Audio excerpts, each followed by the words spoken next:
answer you guys 2 questions that I like asking dancers. And the first one, okay, I'm gonna ask him a question, I'm gonna hop off so we can focus on him.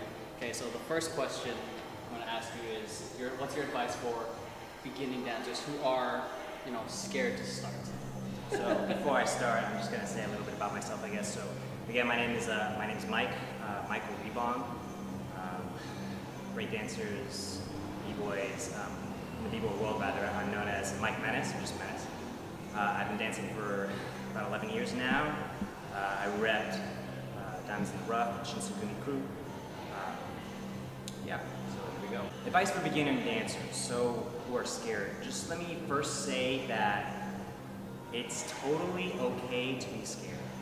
I was really scared for a long time. I know pretty much everybody who starts is scared. And that's not a problem. Human fear is a totally normal thing.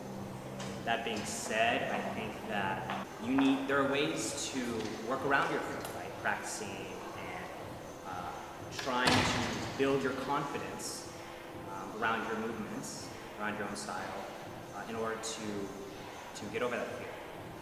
Now, does that mean that one day you're just going to get over your fear and just be able to go and dance in front of everybody?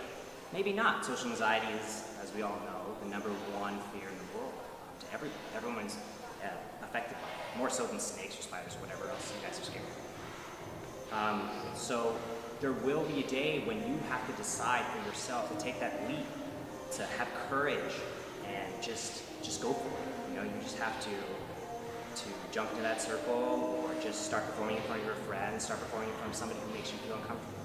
Maybe in front of somebody who you really, really respects.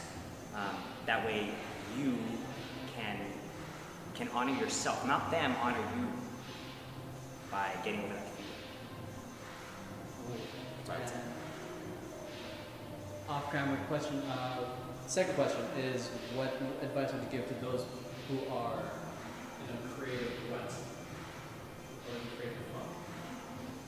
Man, oh, okay. So for those of us who are in a creative funk, I would say, well, before I even start, let me preface this by saying I think everybody has their own way of looking at dance. And so all I can really offer to you is my way of looking at dance. For me,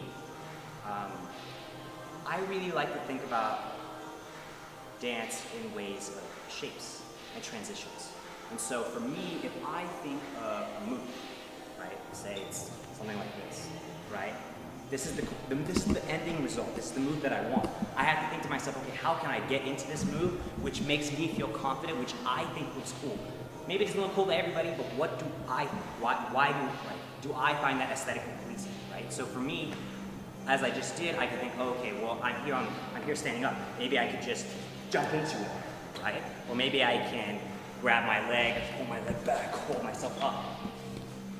Something like that. Or any other different variation of which you can do that, right? So I like to think of, again, my shape, my resulting shape, and how I can get into the movement, and then also how I can come out of the movement. So just kind of like writing an essay almost. I don't know how you guys like to start your essays, but I would really like to start my essay with the main middle part of the essay, right? I never start with the introduction, I never start with the conclusion. I always just write down my thoughts, and then I build my introduction and my conclusion around that idea. That's exactly how I think about dancing when I get into a rut. Now, if I don't know what shape I want, honestly, there are times where I have to just go to the studio and I just have to play with what maybe I think looks cool.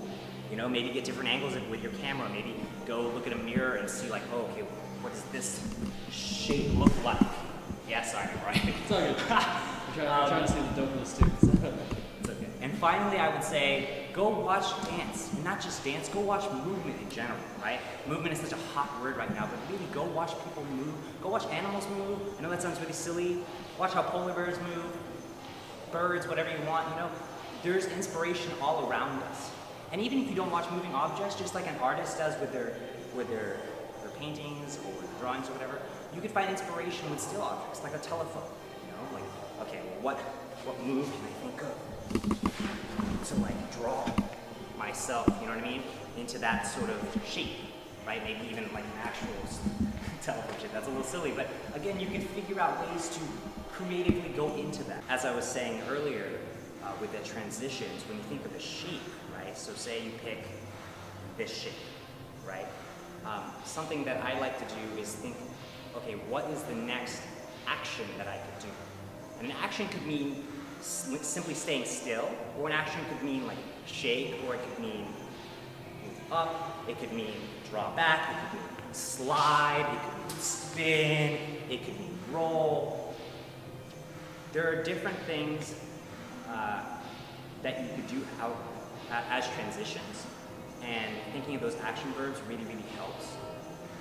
I also really like to think, how dynamic do I want this movement to be? Usually I find that if you do a movement and it has one of those action verbs, for instance, just slide, right? Then your movement could be, pretty dynamic. But if you really, really, really want it to be, bang on, I really find that involving at least two of those movements, for instance, a spinning and sliding move, allows for a really, really dynamic movement. For instance, I don't know if you guys know what a 1.5 air flare is, right? So when you do a 1.5, you're doing a spin, right? Because you're spinning when you're doing the air flare, right? And throwing. But then you also add a huge jump, right? It's like a leap. So push off, and you spin and you drop. It's almost like 3 movements, right? It's like spin, push, drop, right? And those 3 things really make that movement really, really dynamic, right? For instance, a flip too, right? If you take like